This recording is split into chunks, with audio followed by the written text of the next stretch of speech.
On today's episode, we take a look at how a fabricated Tucker Carlson quote was actually a brilliant moment of truth. How making innocent Russian and Belarusian citizens suffer is just collateral damage. How jokes are always at the expense of black women. How there's no reward for living in society. And finally, we'll take a look at some great takes on Elon Musk's purchase of Twitter. This is Cringe Posts. Hey friends, welcome to this episode of the Cringe Post podcast. This is the podcast where we gather the cringiest political and cultural takes that we see in our feeds and maybe you see in your feeds, and we point out where they went wrong, point out maybe some things that they missed, and how the proper way to think about some of these things are. I'm joined by my co-host here, Donnie, and before we get started, please make sure to like, share, and subscribe. It really helps us out to get our message out there. And if you're joining us via audio, whether it's on Spotify or Apple Podcasts or wherever you might be listening, if you want to actually see some of the different posts or pictures or memes that we talk about, we have a visual show companion guide that you can check out at cringepost.com. Before we get started with poking fun at other people's stuff, we like to poke fun at ourselves, and today we have a post about Donnie, and it's not very cringe. We were talking about this before the show. It's not very cringe, but it is very sad. And we'll get to that here in a moment. So in 2014, Donald tweeted at one of our friends from school. He said, "Hey man, I heard you sold your Dogecoin, #too soon." And then this friend replied, or someone else replied back, so like, haha, how so? And then Donald, I can't tell if you're being sarcastic or what, but I'm assuming you're trying to just be funny. You're saying, it's going to be huge, just you wait. And the reason this is so sad, is, I mean, whether you like or don't like Dogecoin or how, all these different, S coins go, Dogecoin was 0.00049 cents in 2014. And we calculated right before the show, and if Donnie had just spent $1 on Dogecoin back then, he would have $400 worth of Dogecoin today, which is very, very sad, I'd say. So, I mean, man, if you put $1,000 into that thing, I mean, you probably wouldn't be doing the show with me because you'd be riding high. So I guess that's a good thing. I mean, especially if I'd sold at the peak of it, right? Because is it like at 20 cents or something like that? Yeah, it was 32 cents. 32. I was gonna say, and I think the peak it reached somewhere around 61 cents or something like that. So, man, even double that. I think the I mean, it's like you prefaced, this isn't exactly a traditional cringe post. Normally, we try to highlight posts of our own that show our foolishness or silliness or what have you. In this case, it's not so much that, because this is a meme coin. Dogecoin was not ever made with the lofty aspirations of Ethereum or Bitcoin or anything like that. However, it does kind of illustrate how because in that second tweet where I'm saying it's going to be huge, just you wait, I'm being very tongue-in-cheek. I'm not actually advocating that he hold on to Dogecoin, but it does show that value. It demonstrates this idea how value is subjective, really. Yeah. And even though I'm sort of mocking the idea of this growing and gaining value and worth, that did end up happening, even in spite of sort of that mockery. So 400-fold. yeah, exactly. So even though it's a proper call, it's if I'd actually been, maybe a little bit less trying to make a joke, I actually might have a point to say, you never know, it may be, may gain value in the future, might be worth holding on to it. But yeah, the pain that is that growth for now it's I of course to some degree it's all just gambling, right? But yes, it is interesting though. Hurts. Like, what's kind of cool about social media, and I my wife, I've been watching through Seinfeld, and we've never seen it before. And I grew up watching Seinfeld. Oh, it's hilarious, man! Yeah, they're all awful people, but it's hilarious, and and it's just crazy to see, as Jerry's doing his like stand-up routines at the beginning and end of each episode, like what stuff is still like timeless humor and what stuff is like dated. Like you'd have to have been born in the 90s to understand it. And that's what's kind of cool about social media, at least for me, is like, so I kind of look back and like there's things I talk about. It's like my kids will never understand what I'm talking about here, And yeah. And so I mean, this is like You always have do you know like Napoleon Dynamite, like the Uncle Rico moment? Where Yeah. it's like if only I'd been able to throw that football, I'd be in the NFL. Yeah. And it's like you kind of get to Uncle Rico it, and it's like encapsulated, right? It's time stamped. Like you can tell your kid, like, man, if only I put $100 in Dogecoin, I'd be a billionaire right now. Seriously. Well, it's funny because there are certain memories that you do hold on to. I mean, even in that, if only I'd thrown that football, you're holding on to that. It's funny in this case, I was sort of trolling my Twitter feed in the past, looking for cringe posts, and I stumbled upon this. I had no memory that I was even aware of Dogecoin as early as 2014. That's pretty early. Seeing myself bring it up in this way is so funny because it hasn't been one of these things where I've thought, oh, if only, until now. Now I can see it. Now I'm like, dang it. But at the time, it's not like this deep-seated regret I've had. So seeing things in the past that you have tweeted or posted about that become more relevant than they were at the time is very, very weird and very funny. It's cool too. Yeah, this is a good one, man. All right, moving on to other people. We've got our frequent guest on the show, or frequent feature, Joe Walsh. Ironically, his tag is Walsh Freedom. And back in, I think it was April 4th, and I need to expand this a little bit. So the first one is April 4th. I think this. So April, it's on the right. It's on the right. So April 4th, Joe Walsh tweeted out, Tucker Carlson tonight. Quote, what if these, quote, make note of that, quote, what if these bodies of tortured dead civilians were staged? What if they're fake? What if the Ukrainian military killed them and then blamed Russia? I'm not saying any of this is true. I'm just asking the questions. Why can't we ask these questions? Unquote. And then Andy No, a journalist, tweeted at Walsh, and he said, hey, this is a fabricated quote attributed to Tucker Carlson that went viral and was quoted as real by journalists and influencers on Twitter, pointing out that Tucker Carlson did not actually say this thing that Joe Walsh, quoted him as saying. And then Joe Walsh replied, now, don't you go fabricating stuff, Andy. I tweeted that out yesterday morning before last night's show, and I purposely said tonight, predicting what he would say last night. It's understandable that people thought he had already said it because that's the kind of thing he says. Dude, this, I could not believe the level of how transparent this guy's dishonesty is, right? He basically is like, I'm going to fake attribute a quote to Tucker Carlson, and then when people get angry at me because, I lied about it, I'm going to further gaslight them and say, well, you're only angry about it because it's something that he would have said. And it's like, wow, this is the truest definition of damned if you do, damned if you don't. And I just can't believe how dishonest this was. He's clearly caught in a lie. He clearly framed it in such a way that would it was how people talk about well, why don't people trust journalists? Why don't people trust public figures like Joe Walsh? It's well, here's a class A exhibit, right? I can't it's despicable, honestly. It's just a really despicable thing of him to do and say. His reply gives off total I'm sorry that you're offended energy, when you ask or those classic YouTuber apologies, they pick up their dog and then they make excuses as to why what they did was okay and that they're the victim because everyone else misinterpreted. He gets mad. He's saying, don't go fabricating stuff, Andy. It's understandable why people did this. So you're not actually mad that people misinterpreted it because you made it specifically for people to misinterpret. He on the one hand is mad at Andy for saying, don't make up that I attributed it to him. And the reason why people attributed it to him is because I made it in such a way that it would sound like something that he would say. It's a crazy sort of double think there. So it's that, and then, again, just the irony of him saying, no, don't you go fabricating stuff, Andy. Yours is the fabricated... It's literally a fabrication. He didn't fabricate anything. He literally just said, hey, you quoted it as it it was real. And exactly. And you attributed it to him. And so the of course, the crown jewel of this is that Tucker Carlson's show is called Tucker Carlson Tonight. So when he says Tucker Carlson Tonight... yes, he didn't capitalize the T in tonight. So there is technically the distinction that he is saying what he could hypothetically be saying tonight, which is also a stretch, even if his show wasn't named Tucker Carlson Tonight, because none of that's written.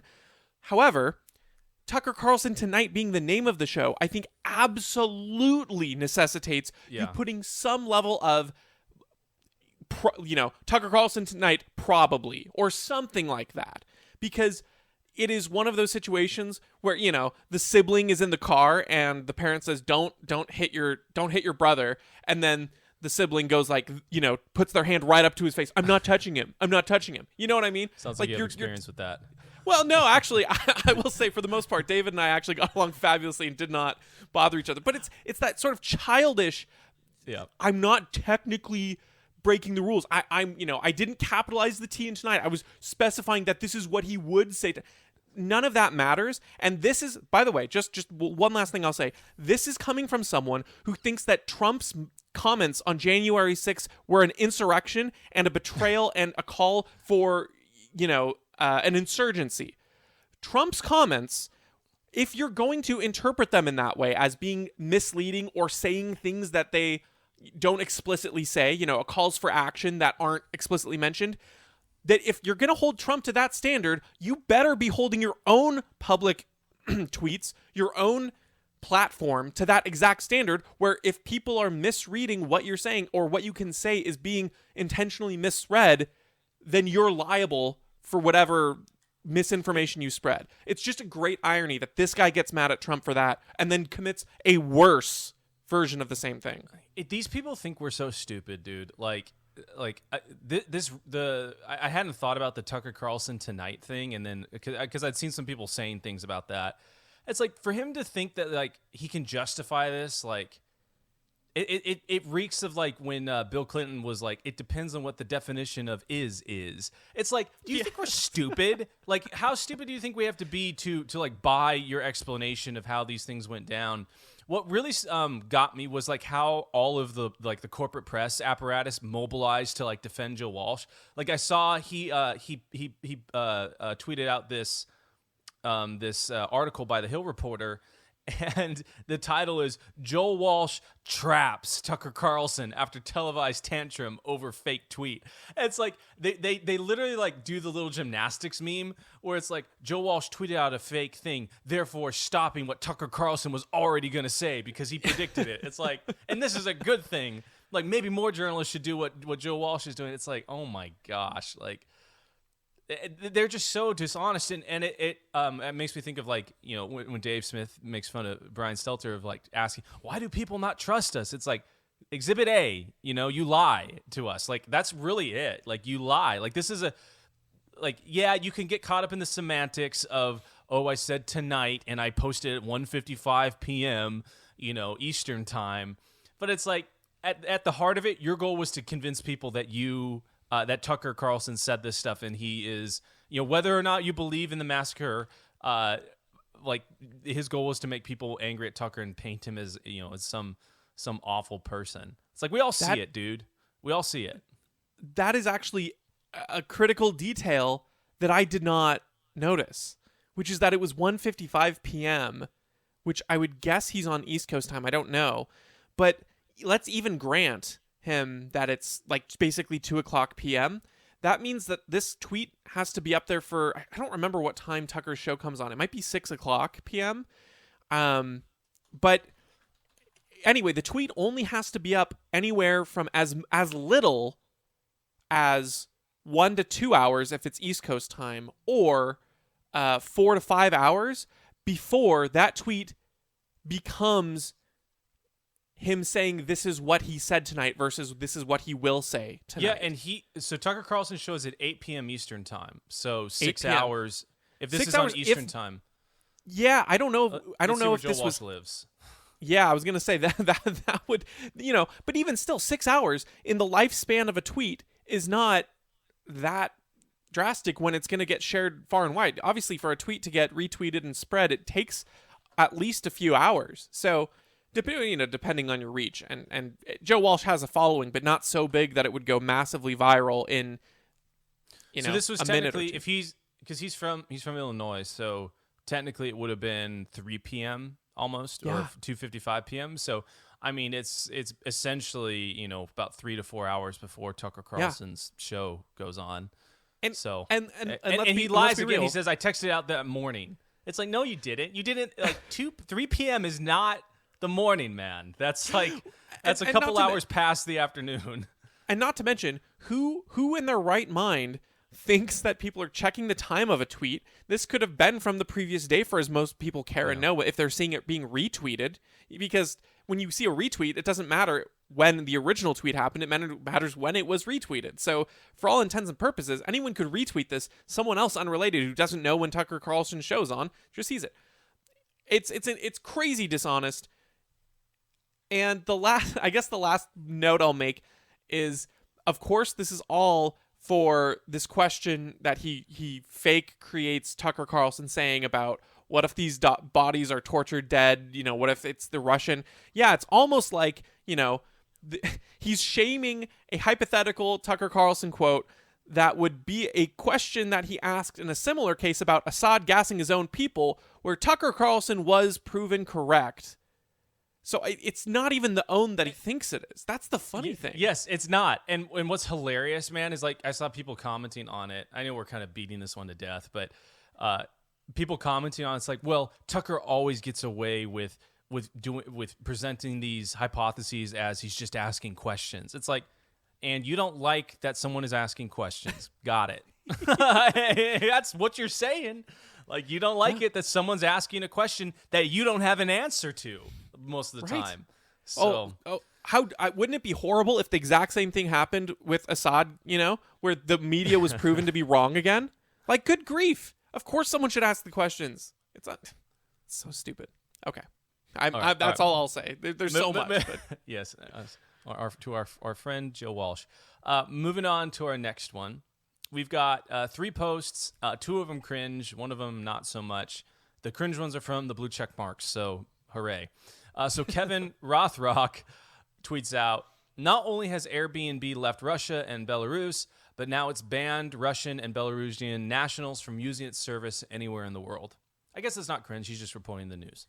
Yeah. Someone then replied, Russian political dissidents looking for temporary housing while seeking asylum are going to be delighted by this news.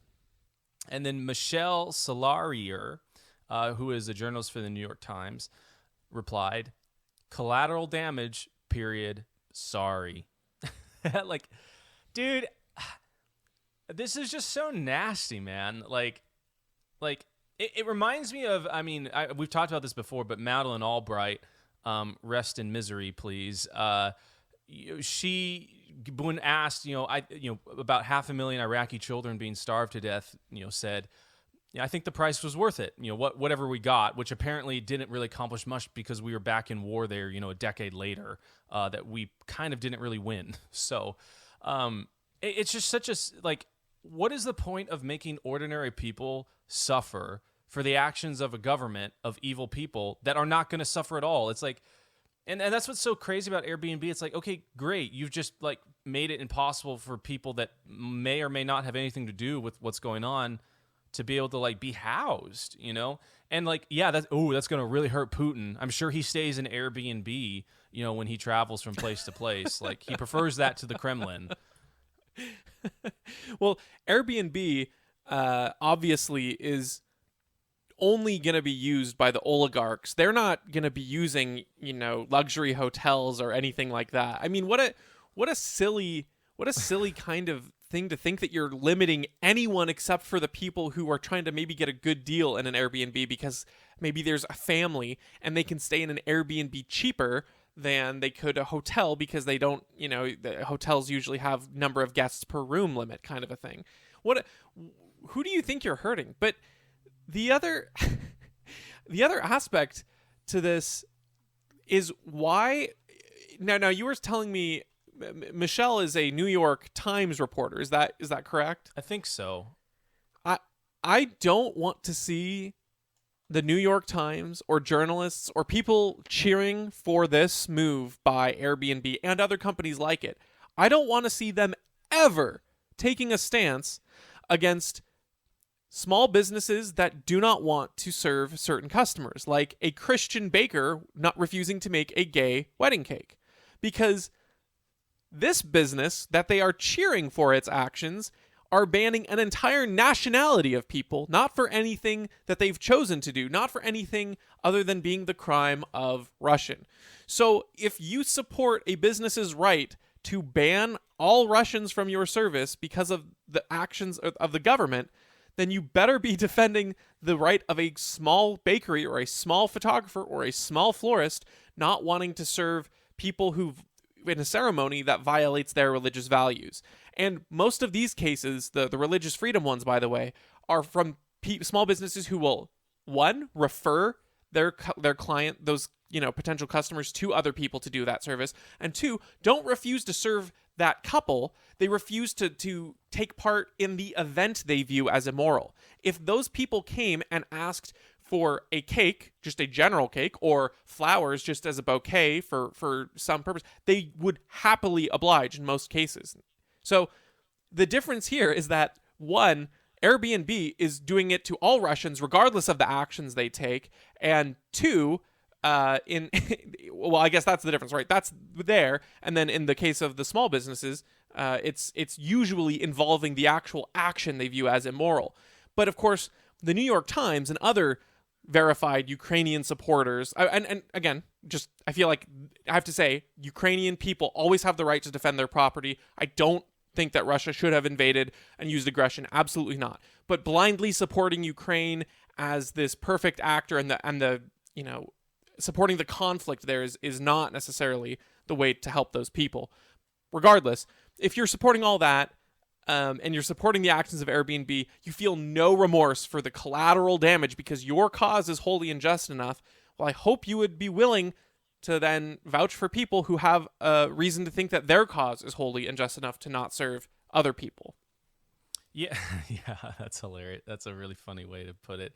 It made me think of the Korematsu decision, where it's like we have so much penance for what we did to the Japanese, purely based off the fact that they were Japanese, and then it's like, so it's crazy that you can help both of those things at the same time, where it's like, oh yeah, the whole Japanese internment camps thing was bad, but let's persecute and hurt Russians and Belarusians, both their businesses and their ability to house themselves, and it this kind of discouraged me in some ways, because it's like, oh yeah, like human nature has not changed, right? Like, even though we can see the past more clearly, I think, than we ever have before, because we've got, all this video and photography that, previous generations didn't have, like, we still are repeating the same things over and over and over again. And it's like, it makes you question, I guess, a lot of what has happened, right? And especially when you got people, like, just so callously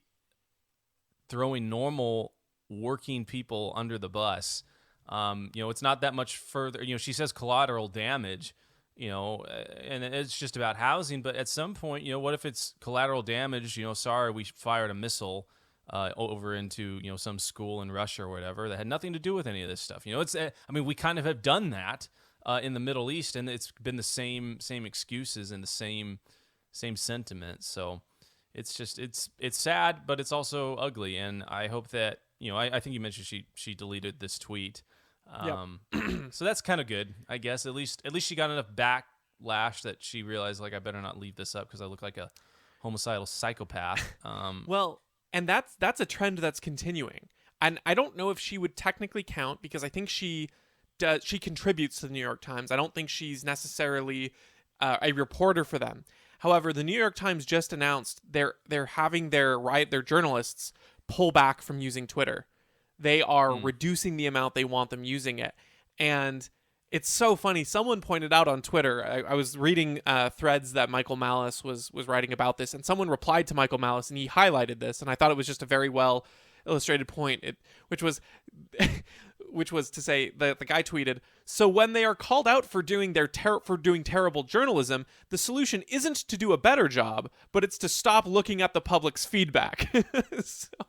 so pull back from Twitter. Don't engage there very much, because you get a direct feedback of how you're doing and what you're covering up. Don't do better journalism. These Google reviews of my business are making me feel so bad. My solution is to not look at them anymore and keep doing what they don't like about me. These YouTube videos are terrible. Let's get rid of the dislike count on the YouTube stuff. You know that's only because of Joe Biden. I love that people like have the workaround, because I think there still is a dislike button for the comments, right? Oh, the dislike button exists. Or it's like you can dislike the video, but it just doesn't show it. But there are extensions that will show it still. Yeah, there's that, but there's also like people will be like this comment if you dislike the video, so you can kind of like tell, you know, it's I love the internet, man. The internet's awesome. Yeah, well, so it's just funny though, because I think things like this is where they reveal the gremlins they are. And so things like the New York Times are like, actually stay away from that. We don't want people knowing that we're blood-soaked monsters. Yes. Speaking of the corporate press, we've got our next post is by Forbes. And they are remarking on the Chris Rock, Will Smith slap phenomenon. And they write, and they have an article titled, "Why Are Jokes Always at the Expense of Black Women?" You know, when I think of the funniest jokes that I've heard in the past few years, you know, whether it's between Norm Macdonald or Joe Rogan or Bill Burr or any of these guys, like, I can't think of any joke that mentions black women. Like, it's like, I honestly, like, and those are like the most, like, those are the most prolific comics out there, right? Like, I don't think any of them really make any jokes about... okay, wait. Dave Chappelle had a joke about Candace Owens. And it was not funny to me. It was kind of awful. But you know what? He made a joke about her, and she's a black woman. But she's a conservative, so I don't know if she counts in Forbes' estimation of who a black woman is. It's just... honestly, I bet black women are probably the least made fun of in society, because that's probably a pretty taboo thing to make fun of. Like, you risk getting an article written about you or getting slapped when you're on stage. Well, I just want to highlight a couple of choice quotes from this article. Maybe will help you rethink your colonial mind, Britt. Okay? My bad. America's favorite public sport is berating black women. It has become social currency. And, you know, I was wondering about that quote, and then I thought, you know what? The last time I got together with my friends, we all, you know, went to a party, and the bouncer said, how many times have you berated black women today in public? And I said 5, and he let me in, but my friend had only done it twice, and he didn't have enough social currency to get in. He wasn't cool enough for the party. Another great quote. Many of us are socialized to believe that there is no time and place for black anger or emotion, especially not in front of non-black people. Oh my gosh. That is such a racist thing to say. Yeah. I don't even know what this phrase means, so which shows my obvious racism and whiteness. So apologies for this, but apparently by saying that Will Smith shouldn't have reacted that way because of how he will be perceived by the largely white audience is the perpetuation of the white gaze. And I don't know what the white gaze is, but my guess is it has something to do with white people looking in on black culture and then speaking for them. Kind of like the mansplaining of racism. That's my guess. I don't know. I could be totally off the mark here. But these are just some of these quotes from this Forbes article. And like you pointed out, this to me plays up what to me seems like a complete... Like, race had nothing to do with the factor of the joke. Race had nothing to do with the situation at hand in my mind when I saw it until people started bringing it up. Once people started reading fun racism, of a bald person. Right, exactly. Like the joke, you know, I not that I respect these takes, but I respected the takes about it being ableist more than I would respect the takes about it being racist. So it's these racially focused people who want to hyperfixate on race and divide people among it and crucify anyone who is not in a minority group or is in some group that they don't like for whatever reason. Because again, it's not exclusively whites. It is primarily, but not exclusively whites. Asians get the raw end of the deal here a lot too, unless it's Stop Asian Hate. It's but convenient, you know, yeah. Yeah, exactly. Just when it's convenient to them. But the point is that I mean, I do not even think there are some trends that I can at least understand why culturally it would seem that way. For instance, there's a big perpetuation of the stereotype that women aren't funny.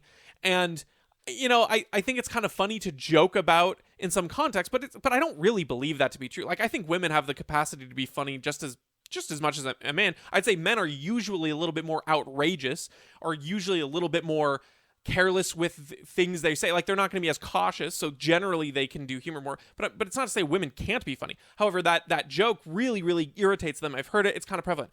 I don't think I've ever heard black women always being the butt of a joke as a thing until this article. Like, it'd be like, me out of the blue say, why is it always that Filipino guys are called the worst podcasters? Like, I've never heard that before. Like, dang, now, I get a Forbes article? Like, yeah, I was going to say, now you've got a bone to pick with society, Britt, because you know how awesome. They always say that. I'll get famous. I'll buy a $6 million mansion off my my fundraising.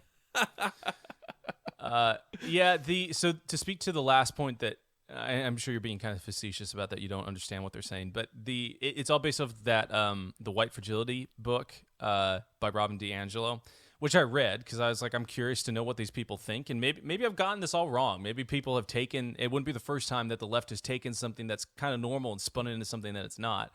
Case in point.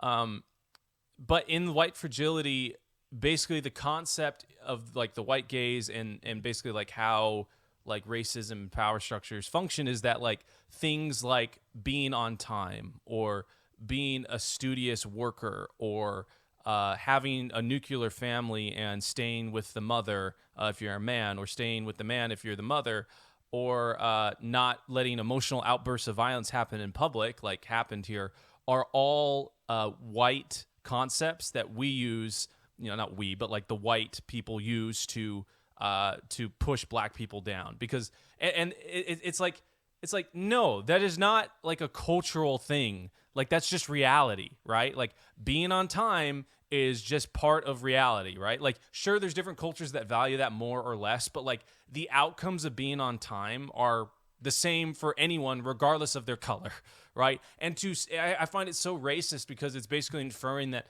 black people don't value being on time, or black people don't value working hard, or black people are not able to have a nuclear family.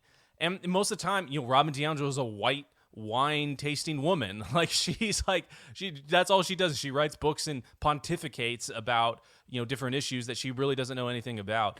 And when I talk to my friends who are black about this, I say, hey, this is what she's saying. Do you think that you're able to, most of my friends are pretty successful, right? Like, they're successful because they go to work on time and they actually have a job and they haven't, left their baby mama to fend for herself. And when I talk with them, it's like, do you find that insulting that someone thinks that you can't do that? And it's like, yeah. And it's like, but so now imagine you're taught that since the day that you were born, right? That all of these things are just a system of oppression and the white man is to blame for it. And you're never going to be able to get out of it. So you better embrace these characteristics while also blaming the white person and demanding reparations from them. That person is hopeless, right? And that's the ironic thing about this whole world philosophy, is that the very people they claim to want to help are actually the ones that they push down even further than they were before. And the antidote to it, right, is being displayed as the disease, which is responsibility and working hard and all that stuff. Totally. Cool. Do you have any more on that one, or you want to move on? No, I think I'm good. Awesome. All right. So our next one comes from, and this person's got a pretty big following, so I kind of want to say their tag, and they got shared a lot, so I'm just going to do it. We're violating our verified thing, but they've got, I think it's like 15,000 followers, and this went 32,000 retweets. So this, and 255,000 likes. That's a lot. So this person wrote, "Of course no one wants to work. There's no reward for living in society anymore." And her name is Sarah Zedig. And then she follows up with a reply, "Wow, you mean I can work 2 jobs where my bosses treat me like a machine and the customers treat me like a verbal punching bag so I can make rent in my overpriced suburban duplex and then never have free time ever again? Golly, Uncle Sam, I'm not sure I like your freedom very much." And then follow-up reply. Hello, literally tens of thousands of people. Would you like to donate some dollars to me so I can afford to pay bills and eat food? I am, like you, extremely effing stressed out right now. And then if you follow the link to the donation page, this Sarah's description of herself or himself is, I'm Sarah, a trans woman and an indebted college student trying to make a living doing video essays and a podcast. My show is about movies and history and art, and my podcast is about figuring out what it means to be transgender. My specialties are scene analysis, historical context, long-winded rants about social justice, and making dumb jokes. Very obviously at black women's expense. Right. So, dude, what got me about this, man, is there's no reward for living in society anymore. Yeah, there is no reward unless you contribute and work, right? That's the beauty of capitalism, is that if you contribute and you work hard, the reward just comes for itself. You'd be amazed. I'm 28, and my wife and I have done pretty well for ourselves. We came from low income to maybe low middle class backgrounds. You know, both of our parents were immigrants, and we've done pretty well. Like, I owned my first house at 24. I own a couple houses now that are investment properties and different things, and like, all I did was just work a normal job and not get a car payment and not, spend money on stupid things, right? Like, I ate in, I didn't eat out or anything like that. And that's my reward for living in society and just contributing my share, right? That seems pretty good. And I know you and are doing pretty well too. And this person, so she says this stuff, and then like the how entitled, they just talked about like, oh, I'm turning 33. And I don't want to have to make rent to live in an overpriced suburban duplex and never have free time again. It's like, dude, that's part of being an adult. Like, by the age of 33, you should realize that, like, you work 8 hours, 10 hours, 12 hours a day, and then you get a couple hours to, like, eat, and then you go to sleep, and then you have Saturday and Sunday. Like, that's what it costs to keep the world spinning and to keep electricity running. And you have to contribute to that for it to happen. So I'll let you take it away. Yeah, well, and just to riff on that last point, people who are wildly successful often do get more leisure time, but most of the time when you've created a level of value where you get a lot of leisure time, it's because you've put in hours, either insane hours previously in your years, working, like a lot of people who have a ton of free time take a ton of time off. It's because they've worked extremely long hours, overtime, work first one in, last one out kind of a stuff. Or you can be like Elon Musk, who we're going to get to in a little bit here, and be the richest man in the world. You probably get some decent time off in chunks that you want, but you also work crazy, insane hours even now. Elon Musk could retire and never work a day in his life and have a better living, situation than I will probably ever reach, right? But he still chooses to participate in work and creating value and things like that. And I think what's interesting, there's so much to this take, but like, even the idea of there's no reward for living in society anymore, well, that depends on what your definition of reward is too, right? Yeah. Because to me, I think that there's a lot in this life that has reward through discipline. I don't think life's reward is being able to sit and waste away playing video games. Now, I love playing video games. Don't get me wrong. Relaxation is great. Spending time with your family is important. But even spending time with your family, that necessitates work. That necessitates fostering a relationship, being sacrificial, either towards your spouse or your kids, all these kinds of things. The more things require discipline and sacrifice in life, the better the payout is. Even though it seems like to a lot of people that you can sort of live in this fantasy land of the digital world. You could waste away, recording your podcast on what it means to be transgender and making video essays about video games and just playing video games, wasting away like that. Well, I will take out the podcasting and video essays. There is an element of work to that, I suppose, and creativity you can invest with. But like just sitting and wasting away with entertainment, like just consuming movies, just playing video games, just watching TV. If you do that your whole life, you are going to feel unfulfilled, and it will be a miserable existence. You will always be miserable. Even if that was all you had to do, you never had to work. So there's a bigger mental barrier for this person beyond just this excruciating idea of having to work. It's like you need to find, even if it's not in the work that you do, you need to find joy in the idea of providing and creating and putting in effort. Even if you have a difficult job. I mean, I'll be honest, I don't love going to work every day. I'm not like, wake up and grind, let's get this bread. I'm not like one of those people.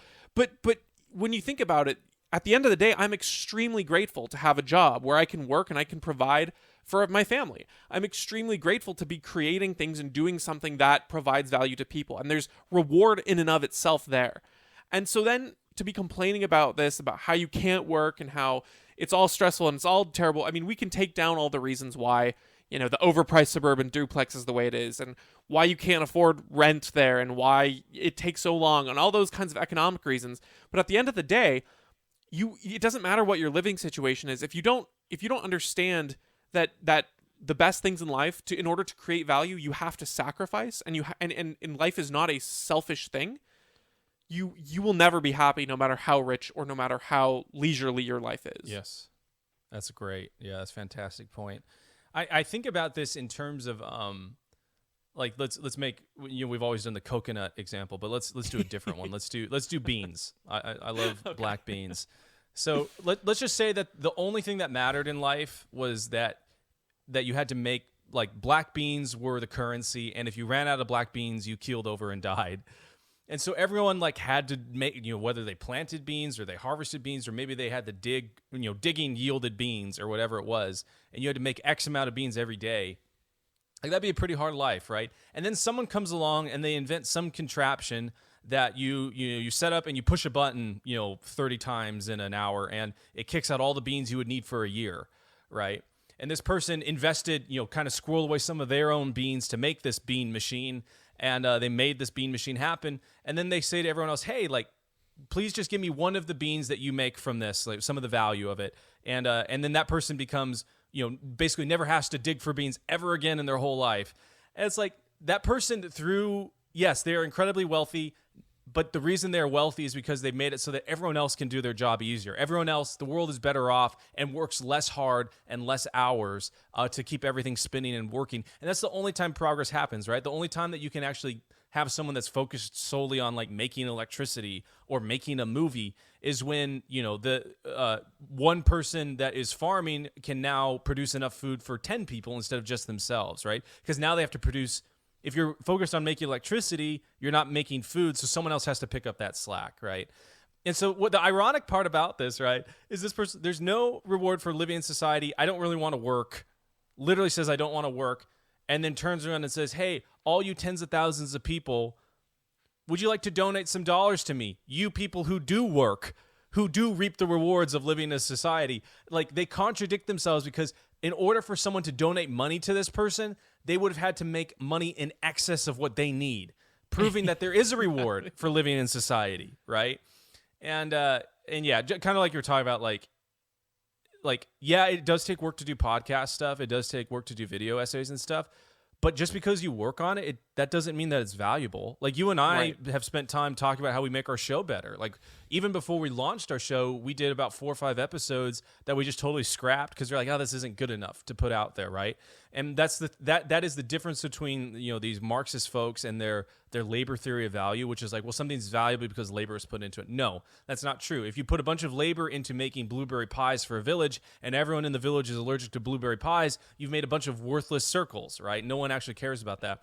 And so that's the reason I put her other part up here was, because she says, oh, my specialties in this podcast and video stuff is long-winded rants. Who wants to listen to a long-winded rant? Like, no one wants to listen to that. Maybe you do that and some people enjoy, like, what you're saying, but you should never put it that way. And then you make dumb jokes. Like, no one wants to listen to a dumb joke. Like, even if it is about, as Forbes says, it's only about black women, because apparently that's the only jokes that people like, which is not true. But anyways. Yeah, it's one of those things where we hope that when you listen to this show, like, you're getting value out of it, and you wouldn't describe it to someone else as a long-winded rant. That's somewhat disparaging here. The great irony of people like this, and the person who comes to mind for me is Hassan Abi, yes. I think, the streamer who, and I will be the first to say that streaming is not. It's not like you're just playing video games and getting money for it. There's more effort that gets put into streaming, especially some of the more creative people out there. Generally, you have to have a creative idea. You have to be doing something better than other people to get on top. It takes a lot of energy because you're doing it for a lot of hours. You have to be animated. You have to be responsive. There are a lot of things that go into streaming. So I'm not saying it's like turning a camera on and just getting money.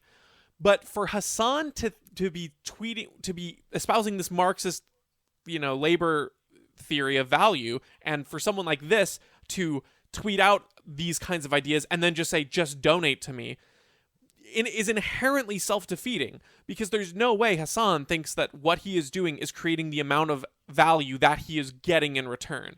You can be as dishonest and deluded as you want, but to the disparate levels of value being created by Hasan in terms of the labor theory of value and the money he gets from streaming, or even the amount of donations that this person's going to get from tweeting this, these 3 tweets out, it does not equal in their worldview. Now, according to you and I, it does, right?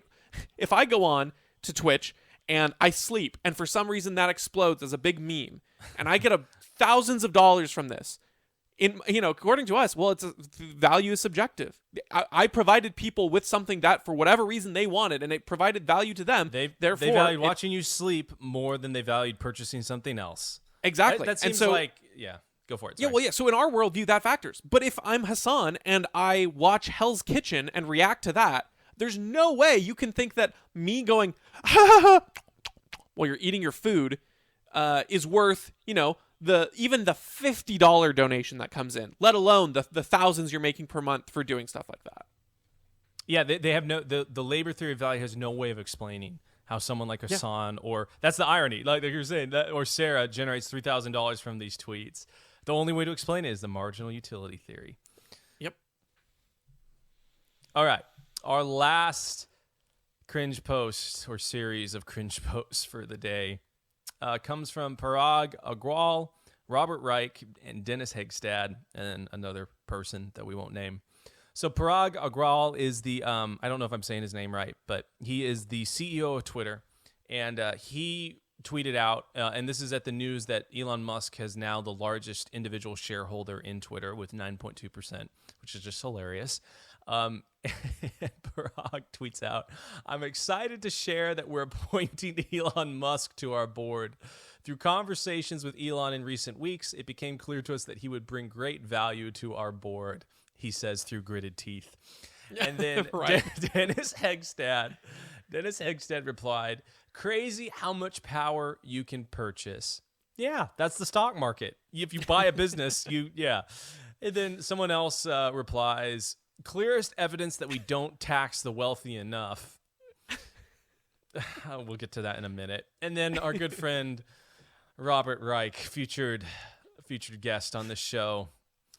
"What could possibly go wrong with an oligarch determining what constitutes free speech?" Oh my gosh. I'll take Robert Reich. I know I that's was going to say, Robert Reich is your BFF. I'm surprised I got to this one before you did. You could do the rest.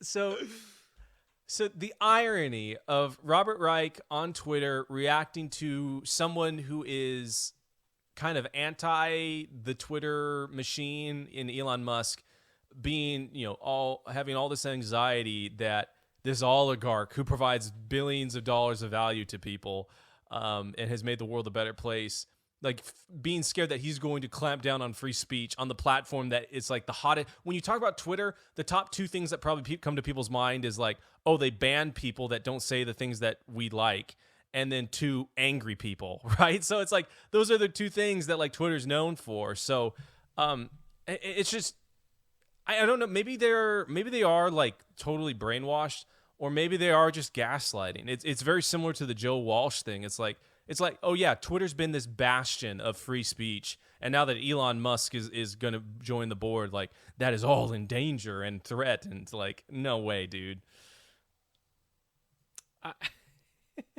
It's just funny because I was assured by so many that Twitter was a private company and they could do what they wanted, and that the First Amendment didn't apply to Twitter, which is all true. And again, none of us were saying that. Oligarch when it's Elon Musk. Yeah. So it's just really funny. I don't have specific tweet evidence that Robert Reich cheered when Donald Trump was banned off of Twitter, but somehow I don't think that he was in the corner bemoaning the loss of free speech. It must be sensible, as long as it's sensible, like we talked about a few days ago. Yeah, with the other tweets we get here, I love this guy talking, this Dennis guy going crazy how much power you can purchase, as if lobbyists in the government aren't already a thing. I mean, it's wild to me thinking that being on the board of Twitter is anywhere remotely as nefarious as essentially buying legislators, you know? And they'll always talk in terms of as if the problem is the people doing the buying. And my thought process to this is always like, yeah, I don't like it that corporations are going in and lobbying for bad laws or lobbying for things. Let's just make it so that they don't have the power of force through the government, because that's always the biggest problem. And so when it comes to this case, it's like crazy how much power you can purchase. Yeah, but the great thing is none of us are beholden to Twitter. And these are the exact same arguments that I've been making when the right was talking about regulating big tech. Because much as I didn't like the bannings of people like, and I still don't like the bannings of people like Babylon Bee, Tucker Carlson, and Donald Trump, etc. Even if I don't love everything everyone says there, I want a culture of free speech, but I've never said that they couldn't do this or that the government should step in and regulate it or that yada yada. And so the same way here, it's like, yeah, if you don't like people doing things with a product like Twitter, then don't use it. That's always been the key. The difference here is that you're complaining about him purchasing power, but the difference here, of course, is that the power he's purchasing is not through the threat of force. It's merely by being able to control something that he's going to try to persuade you to use. The next tweet that follows up is clearest evidence that we don't tax the wealthy enough. The first thing I would say is the purchase of Twitter, all those shares he bought was like what? I think like 1% of Elon's wealth, something like that. Yes. So to pretend that any sort of massive tax rate would even prevent him from doing that is just kind of funny, just on a practical utility level. But two, this is so rich coming right after the news that Elon Musk made the largest single tax payment in history. Yes. Oh, we don't tax Elon enough. He's only made the largest amount of tax payment ever in the history of all time. What a doofus. Yeah, I really like what you were saying about the power section, because like, and this is kind of like, I'm going to try and thread this needle. It would be a little bit difficult, but like the way the left, like if we were in a truly free market, like I do not care that money could buy power. Like I don't care about that, because the people that have the money are the ones that are the most qualified to amass power, right? To use it. Because the only way that you'll get to amassing so much wealth is by making good choices and creating value and making things cheaper for everyone and better for everyone around you. The only time that purchasing power, like when I say purchasing power, like where people can buy power and enact it on other people, is when there's a government involved that makes it possible for you to like purchase, like you're saying, the lobbyist, and then to enact, you know, the reason why Amazon has all these ads about that they've got the minimum wage, and I think you've talked about this. They love the $15 an hour minimum wage because no one else can compete with them if they raise it. It doesn't hurt their bottom line to do $15 an hour, right? But it definitely hurts other people that might want to try and compete with it, because that's how business works, right? You start off pretty cheap. You start off barely making ends meet. And then as you grow and create more services and get economies of scale, then you're able to actually, you know, increase wages, increase all these different things, and all quality gets better.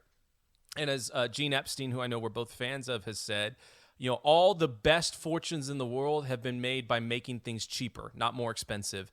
And so in an ideal free market, right, like it would be okay to purchase power, because the money that is amassed, the ability to purchase power, is given due to the fact that you have made so many good choices, right? Like you are the most worthy person to wield that power, right? Like if it's, you know, King Arthur, it's like you are worthy to wield the sword because you've proven it, right? You've proven the character. You've proven, even if you don't have character, you've proven the managerial ability to take that money and to take that value and to turn it into more money and more value for people. So just to think that that's like such a bad thing, it's like it's only bad when you are implementing things that, Dennis, you would want to implement on the government. It's not bad in a truly free market.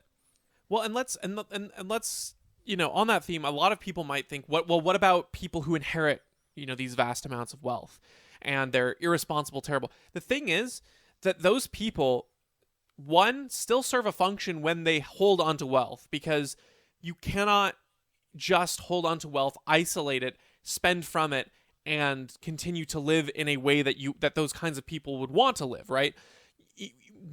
Even if you are doing nothing productive yourself, if you are having your money, your wealth, your assets be able to be borrowed against at a lending rate, so you're making that passive income, sort of investing in the stock market or lending it out, you're providing value by doing that. So even in that way, having that great wealth ability, or having that wealth available to people to borrow against, to create stuff, that in and of itself provides value. And two, people, if they are truly irresponsible and awful with all this inherited money, they will not hold on to it, because even the way that people who don't make a lot of money but have good managerial habits with their money can make a living because they're responsible stewards of what they have, they can survive.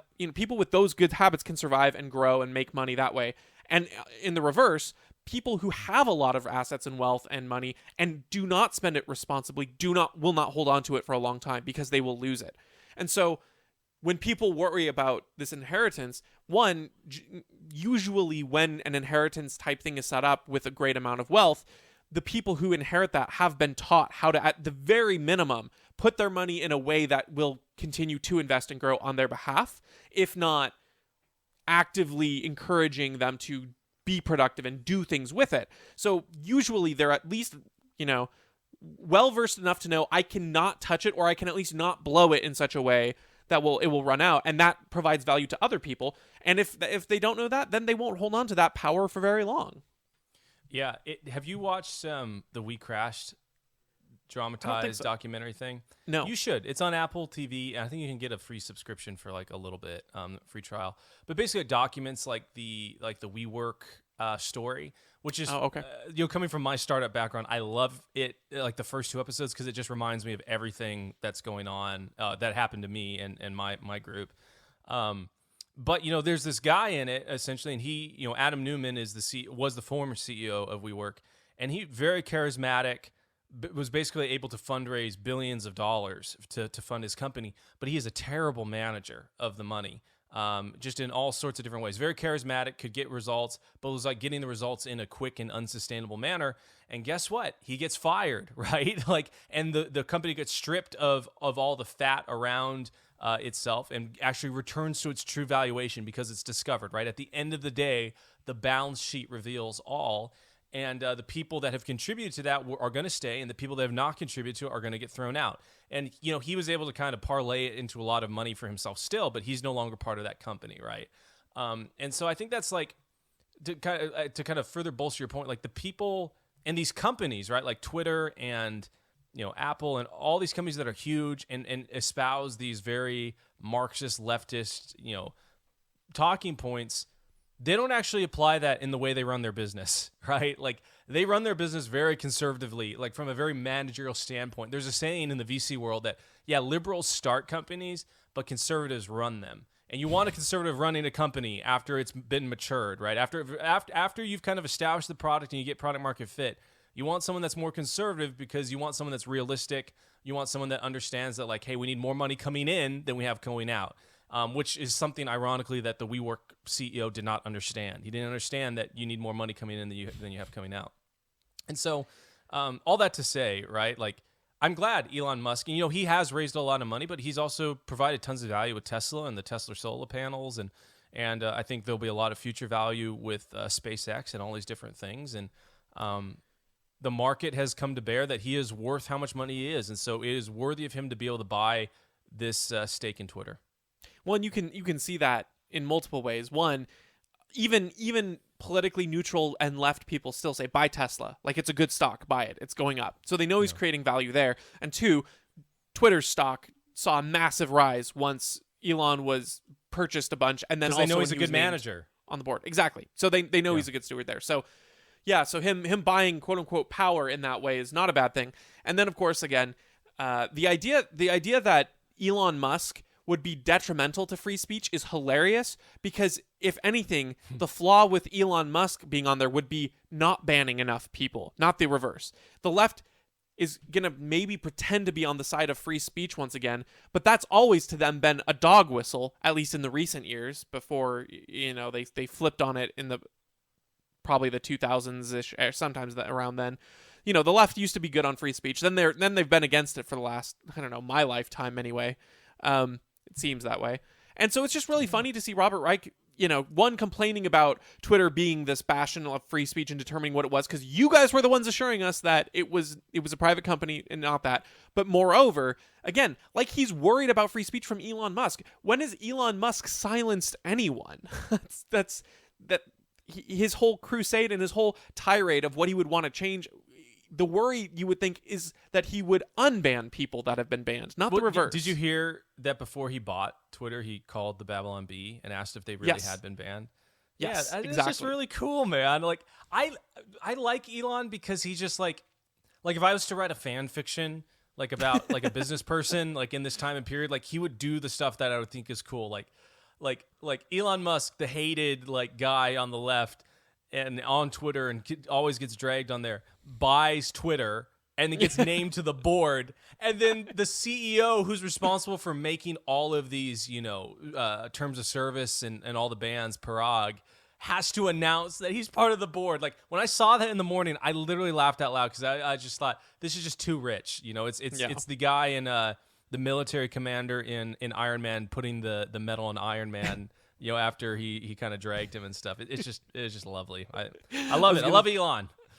He does a lot of not good things, but he's great. Yeah. I was gonna say, obviously he's flawed, he's human, but maybe we can, maybe we should make it. And it's just like the Avengers, He's the good guy, and everyone we don't like are the bad guys. He's literally Luke Skywalker, and Robert Reich is literally Palpatine. Okay, yeah. or maybe Parag Agarwal is Haman from the Bible, and Esther is Elon Musk, because he's gotta march in the city and give him a parade. Or no, it's a Mordecai. I'm sorry, Mordecai. You're right. Mordecai. Yes. Yeah, exactly. Sorry for all of you folks that aren't biblical nerds. You should look up that story, though. It's a good one. Yes. And for the record, I am being ironic. I'm not committing the sin of parroting my favorite people and putting them in. Yeah, exactly. This is not going on my own cringe post show, I promise. Awesome. Well, I'm good with this one if you are. Yeah. Cool. Well, folks, thanks for hanging out with us. We really enjoyed going through all of these. If you have any feedback for us, or if you have any thoughts or any cringe posts that you've seen that you'd like us to take on and dissect, please reach out to us at cringepostpod@gmail.com or on our socials, just cringepostpod on Twitter and Instagram and all the like. And yeah, we'll catch you next time.